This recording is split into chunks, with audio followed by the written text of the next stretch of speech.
आदल्या रात्री झोपण्या अगोदर विचारही केला नव्हता की दुसऱ्या दिवशी आपण सकाळी डायरेक्टली रस्त्यावरती पहाटेला दिसू. सडनली प्लॅन बनवला आणि तो इम्प्लिमेंटही केला. सरळ निघालो गणपतीपुळे या बीचवर. तो म्हणजे कम्प्लिटली 12 तासांचा प्रवास. छान मजा मस्ती करत पासिंग द पार्सल म्हणजेच काय या बाळाचं पासिंग द पार्सल करत प्रवास आमचा चालूच होता.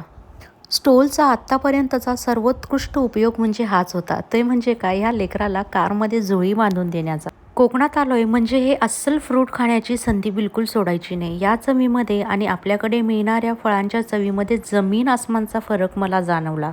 तब्बल 12 तासांचा प्रवास केल्यानंतर फायनली आम्ही रिसॉर्टवरती पोहोचलोच. तर एवढं सुंदर बाहेरून बघितलं आणि मध्ये गेल्यानंतर तर त्याहूनही छान वाटलं.